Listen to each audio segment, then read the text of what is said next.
Thanks for tuning into our podcast. We love having you here, and it's our mission to bring you all the latest and greatest tips, skills, and know-how to make you the best that you can be. We know that you have it in you, and we're going to show you how.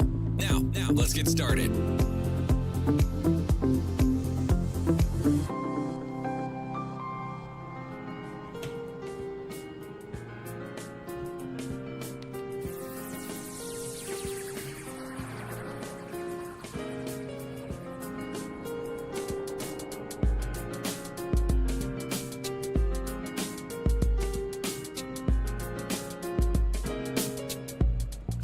Well, hi again, everybody, and welcome back to Anti-Bullying 101. My name is Jim Burns, and these podcasts are designed to create awareness about the bullying epidemic and provide teachers, administrators, parents, and yes, even students information about the dangers of bullying and why we have to take a comprehensive approach when dealing with the problem. I am your host for the show. I am a retired high school administrator with over 40 years of experience in education. Currently, I'm a college instructor, and I've designed the Bully-Proof Classroom, a graduate course that provides my students with permanent help, not temporary relief, as they battle the bullying epidemic. Today, we're going to take a look at what you would do if someone was rude, discourteous, and downright disrespectful to you in your place of work or in the faculty room.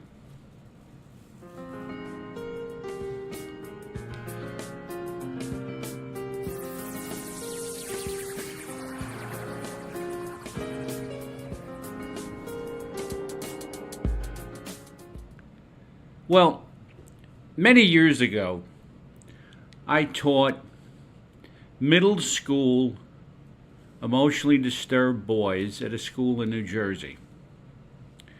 And these kids were disrespectful, rude, discourteous. They had all manner of problems.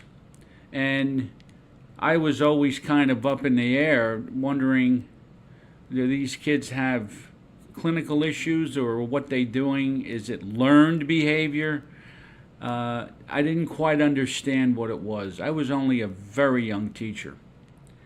And in one of the elementary schools, they had a young student who was only 11 years old, far too young for middle school, so I thought, that they decided to send over to the middle school because he couldn't be contained where he was. His name was Sam. We'll call him Sam anyway. Sam was about as high as a doorknob on a door. But he was the most provocative kid. Everybody was set off by him. He was absolutely disrespectful, irresponsible, non-compliant. He was out of control. So out of control that the rest of the class almost went up in arms when he started doing things. And so Sam not only did something, I had to control the rest of the classroom, which was 10 emotionally disturbed boys between 14 and 16. And Sam was 11 or 12.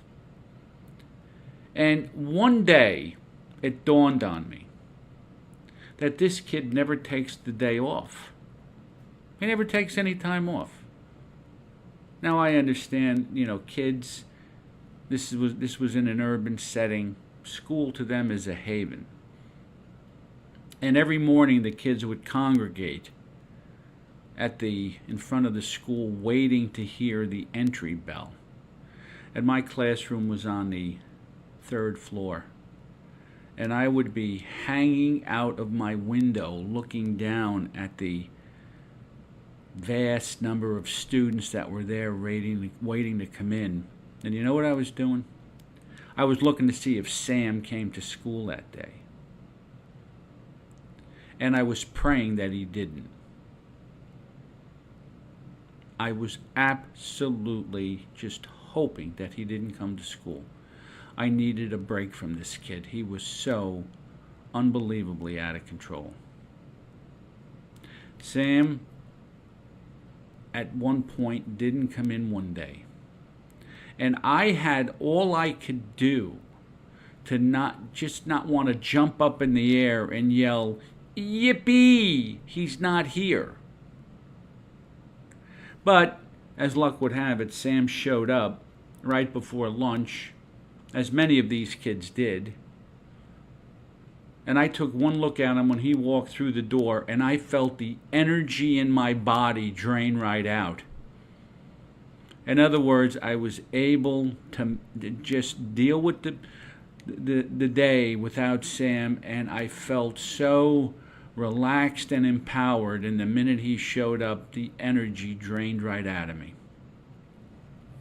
And I can tell you that teachers at the high school level, one of the more important documents that they read every day is the attendance sheet, because they're checking to see if certain kids are going to be in their 7th period class, and they look at the attendance sheet to see if the kid is in, because that kid that they have in the 7th period class is out of control. Now, there's a certain amount of honesty that we all have to have when we're dealing with this type of thing. Because, you see, we drank the Kool-Aid years ago. And it's just been passed down through the generations, on and on. And you know what that Kool-Aid is? That Kool-Aid is, I like you, but I don't like your behavior. No, you don't. You don't like the kid. How can you? His behavior is so out of control that you have a hard time sympathizing with the fact that he's got something wrong with him, be it learned or organic. And he's usually treating you with disrespect. Now, I share this with you because what I want you to do is come clean with yourself. Because I know my body posture when Sam walked into that room was incredibly poor, and he knew it. And I could tell him, "I like you, Sam, but I don't like your behavior." And you know what he would say to me? "No, you don't. I don't like myself. How can you like me?" Come clean with the fact that there are certain kids you don't like. Now, don't go around telling kids you don't like them. That's not what I'm talking about here.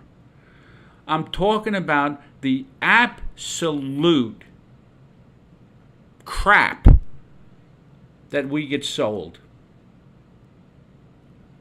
The garbage that we get sold. And the things that we are expected to put up with and deal with in the guise of being very professional. We always seem to think of that statement, "I like you, but I don't like your behavior." Now, let me ask you a question.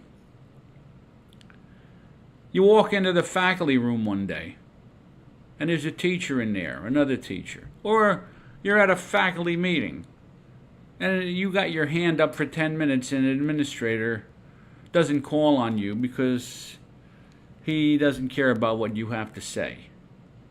You get so angry, and you start to have feelings toward this person like, he doesn't like me. I got my hand up. He doesn't want to hear what I have to say. He's rude. He's discourteous. What are you going to say to yourself? "I like him, but I don't like his behavior."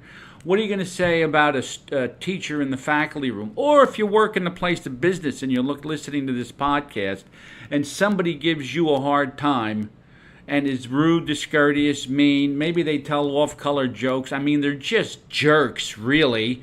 Okay, what are you going to say? "Oh, I like him, but I don't like his behavior." No, you're not going to say that. So why do we have to think that way about a kid? Come clean now and understand that you may not, it's okay. It's okay if you don't like a kid. There's a lot of people we may not like. I didn't like some of my teachers, but I knew I had to sit and learn from them. It's whether or not, while all of this is going on, if we can still teach that kid through the feeling that we don't like them. Can you still work with them and do what you can to make sure that he understands the content? Now, if he doesn't let you because of his behavior, that's another reason why you're starting to have that feeling deep down inside, like, I just wish he would take a day off. We are human beings. We're human beings. And human beings require a certain amount of respect. They require us to be treated kindly. We need that from other people. Now, what's going to happen if we continue to think along these lines? What's going to happen? You're going to have a young kid grow up. He's going to grow up and really begin to think that regardless of how he acts, everybody still likes him.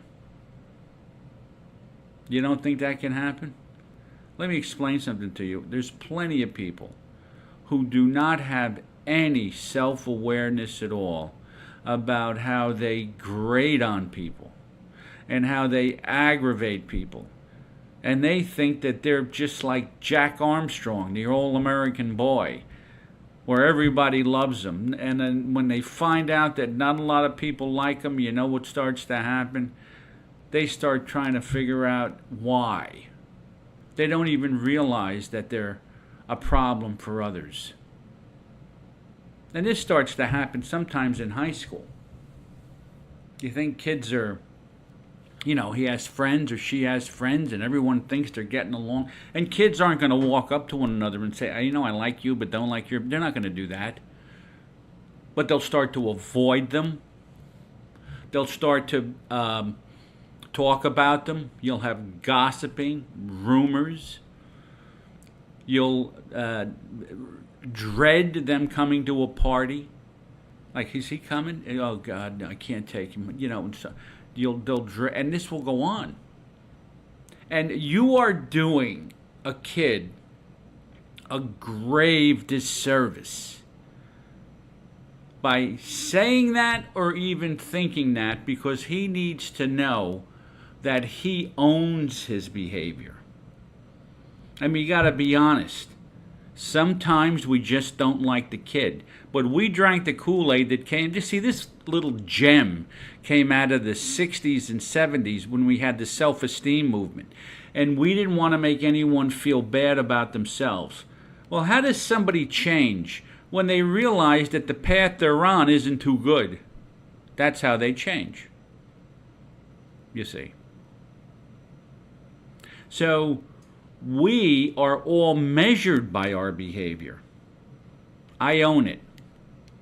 I am the behavior. Like me, but not like my behavior. Why don't we knock it off? I mean, that's just absolutely ridiculous. There are some adults that we don't like because of their behavior, and at times we may be married to one of them. Why should kids be any different? Truth is, you don't like them because of their behavior. You can have a very difficult time separating behavior from a person. The person from the behavior. It's very hard to do. Because when certain things... This happens with our parents. Our parents give us a hard time. We end up not liking them when we're teenagers. So what you start to do is you start to associate their behavior with a lot of other people. In other words, my boss is just like my dad. And you didn't like your dad. So you'll look for every type of thing that your boss does, and you'll have difficulty dealing with the personality of your boss. But the minute you come clean and say, I really had a hard time with my dad, and I got to figure out what I'm going to do to make sure that his personality isn't something that bothers me for the rest of my life, because I'm going to say something right here and now. Any person that you have trouble with, and I don't mean the individual, I mean their personality, which you associate with that individual. That personality will follow you your entire life until you learn how to deal with that person. So if you've got trouble with your parents or your dad or a brother or a sister when you're growing up, guess what? That personality is going to follow you your entire life. Do you think they're the only one with that personality? Sometimes certain personalities in our classroom at the high school level can intimidate us and their kids because they remind us of a personality that we have yet to figure out how to manage.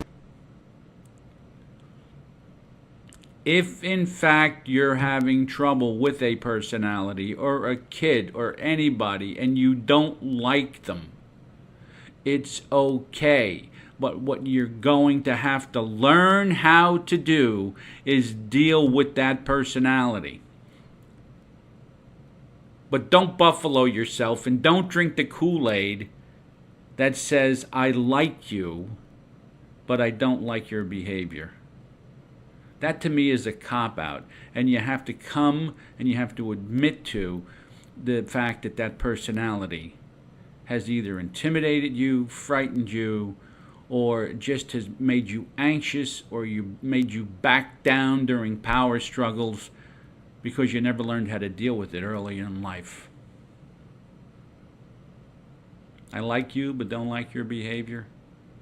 Let's knock it off and really take a close look at what personalities, what kids are getting in the way of us doing our job, and maybe even some adults that are intimidating us to the point where we get anxious, we get frightened, and we don't know how to confront them when we have to.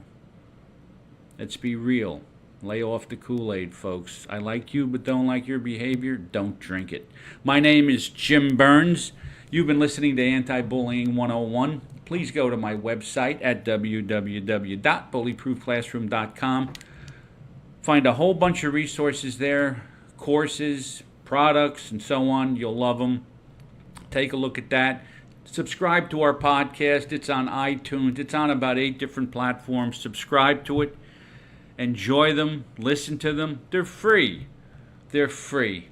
And I'm sure that you'll get something out of some of them. Once again, my name is Jim Burns. Oh, by the way, forgot to tell you this. If you go to this podcast, this episode description, you're going to see a link in there that says Everybody Knows. Click on it. You'll be brought to a course that'll begin to teach you, that you can take, that will teach you how to deal with certain things that are just weakening our schools. And this is a great course because I give you the problem and the solution.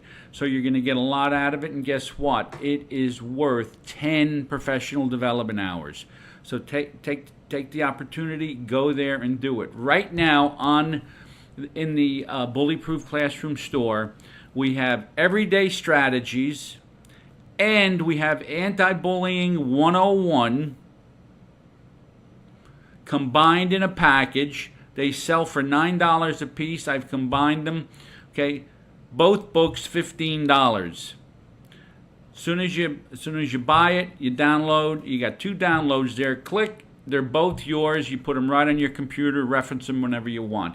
Once again, my name is Jim Burns, and thanks for listening to Anti-Bullying 101.